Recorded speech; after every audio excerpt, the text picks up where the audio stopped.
The price of silver. The morning sun cast long shadows across Medicine Hat's main street as Edmund Whitmore spread a collection of documents across Doc Harrison's examining table. The small surgery smelled of carbolic and blood, a reminder that Cornelius Blackwood lay upstairs, clinging to life with the stubbornness of a man who refused to face judgment. James stood beside Eleanor, their hands clasped together, a unity forged in crisis and tempered by choice.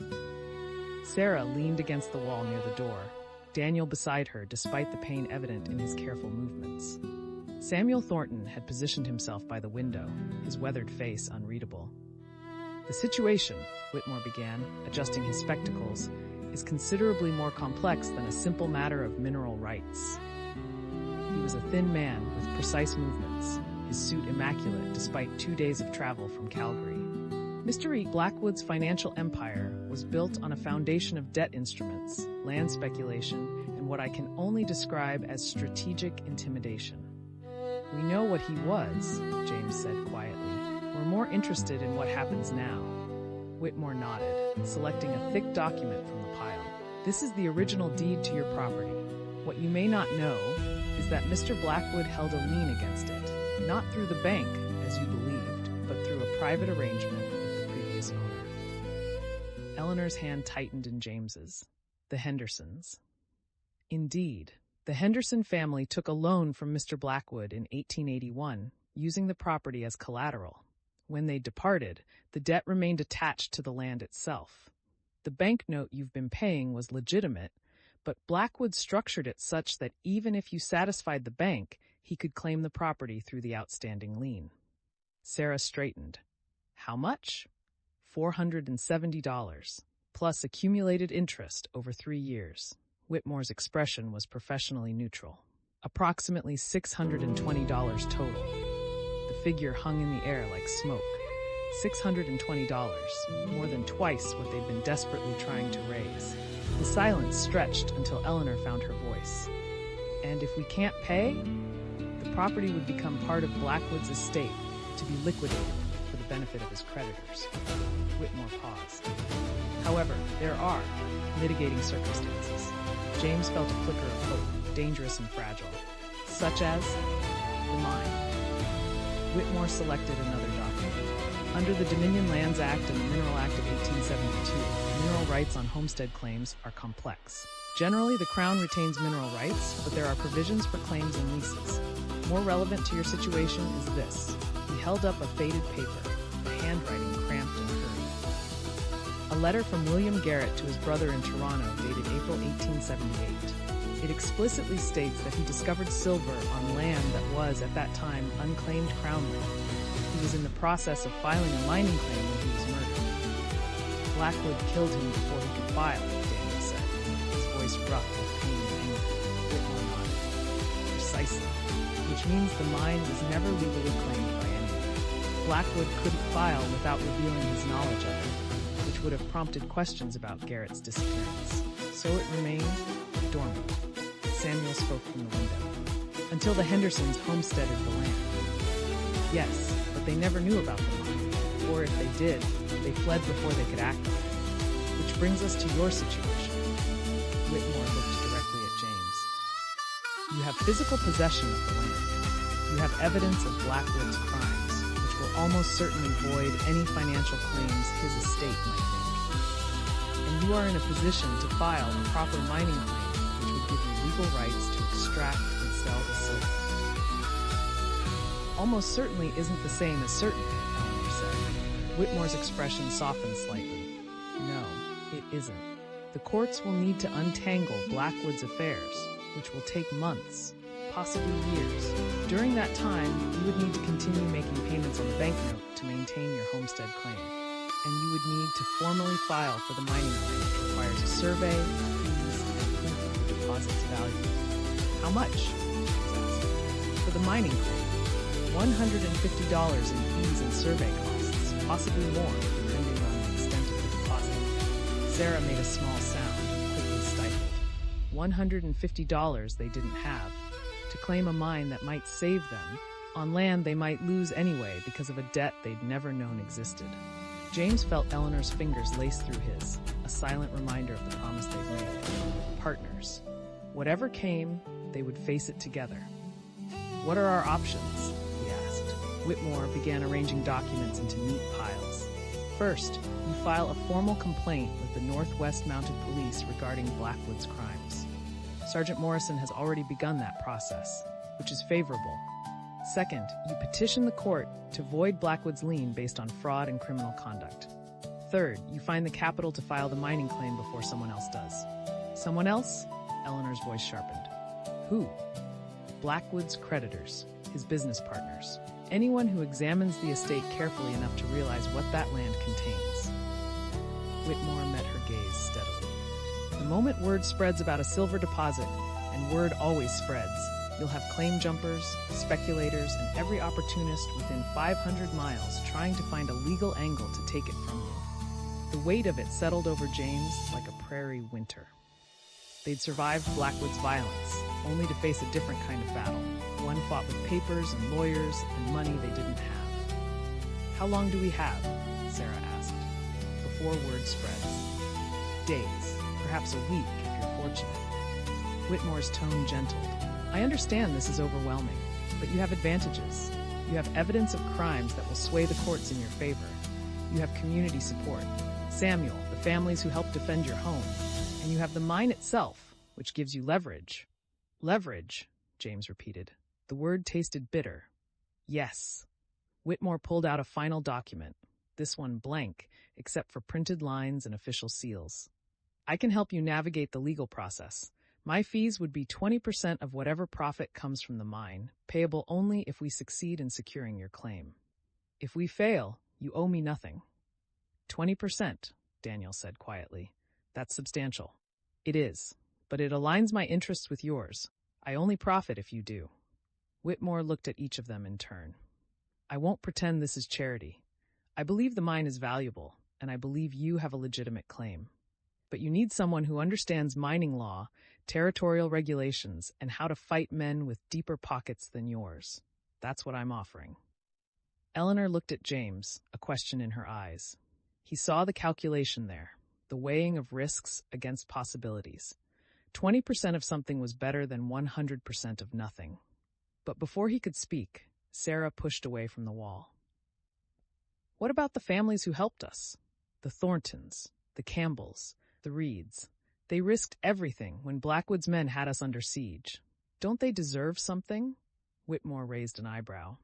"That would be your decision, not mine, though it would further reduce your share of any profits." "We've already decided," Eleanor said firmly. "Whatever we get from the mine, we share with the families who stood with us." Samuel turned from the window, surprise and something deeper, respect perhaps, crossing his weathered features. "Eleanor, you don't have to." "Yes, we do." James found his voice, found the certainty that had been building since the rough country, since Eleanor had ridden out to find him, since he'd realized that isolation was a kind of death. "We're not doing this alone anymore. We're not going to be the family that forgets who helped us when we had nothing." Whitmore studied them for a long moment, then nodded slowly. "Very well. I'll draft an agreement that reflects your wishes. But understand, if the mine proves as valuable as Blackwood believed, you're giving away a fortune." "Or we're building something better than a fortune," Eleanor said. "We're building a community that takes care of its own." The words hung in the air. A declaration and a promise. James felt something shift in his chest, a loosening of the tight fear that had gripped him since they'd first arrived on this harsh land. They might lose everything. They might fail, but they wouldn't fail alone. "I'll need a few days to draft the proper documents," Whitmore said, gathering his papers. "In the meantime, tell no one about the mine's full extent. The fewer people who know the details, the better." "What about Blackwood?" Sarah asked. "Is he going to survive?" Whitmore's expression darkened. "Doc Harrison says it could go either way. The fall did significant damage. If he lives, he'll face trial. If he dies," he shrugged, "justice of a different sort." As if summoned by his name, Doc Harrison appeared in the doorway, his face grave. "You should know. Blackwood's asking for you. For James specifically." James felt Eleanor's hand tighten in his. "Why?" "He says he wants to make a statement. Before." Harrison didn't finish the sentence. He didn't need to. James looked at Eleanor, at Sarah, at Daniel and Samuel. They'd come so far, survived so much. And now the man who'd tried to destroy them wanted to speak. "I'll go," he said quietly, "but not alone." Eleanor nodded. Not alone. They climbed the narrow stairs to the second floor, where Blackwood lay in a small room that smelled of death and disinfectant. The man who'd seemed so powerful, so untouchable, looked diminished in the narrow bed. His face was gray, his breathing shallow. But his eyes, those cold, calculating eyes, still held a spark of awareness. "Mackenzie," he whispered, "come closer." James approached the bed, Eleanor beside him. Whitmore and Doc Harrison remained in the doorway, witnesses to whatever would be said. "I'm dying," Blackwood said, the words barely audible. "I can feel it, and I find I don't want to die with this weight." "The weight of murder," Eleanor said, her voice hard. Blackwood's eyes flickered to her, then back to James. "Yes, Garrett, I didn't mean it was supposed to be an accident, a fall in the mine, but he fought and His breath rattled. "I've carried it for 6 years, built an empire on top of a grave. And for what?" "For money," James said, "for power, for nothing." Blackwood's laugh was bitter and wet. "For nothing at all. The mine, it's rich, Mackenzie, richer than you know. Could have bought a dozen empires. But I couldn't touch it without revealing what I'd done. So I watched it sit there, watched families come and go, waited for the right moment that never came." "Until we refused to leave," Eleanor said. "Until you refused to leave." Blackwood's eyes closed. "I thought I could break you like I broke the Hendersons, like I broke everyone else. But you were stronger, stubborn, foolish. We were a family," James said quietly. "That's something you never understood." Blackwood opened his eyes one last time. "No, I never did." His voice dropped to barely a whisper. "The mine? There's another shaft, east side of your property, hidden in the coulee, deeper than the one you found. That's where the real silver is. That's what I killed for." The words fell like stones into still water, ripples spreading outward. Another shaft. Deeper. Richer. Blackwood's breathing became more labored. "Tell the judge. Tell them I confess. To Garrett. To everything. Let me die with that much honesty at least." Doc Harrison moved forward, checking Blackwood's pulse. "He needs to rest. If he's going to survive, he needs." "I'm not going to survive," Blackwood whispered. "And I don't want to." James stood there, looking at the man who'd tried to destroy his family, feeling something unexpected.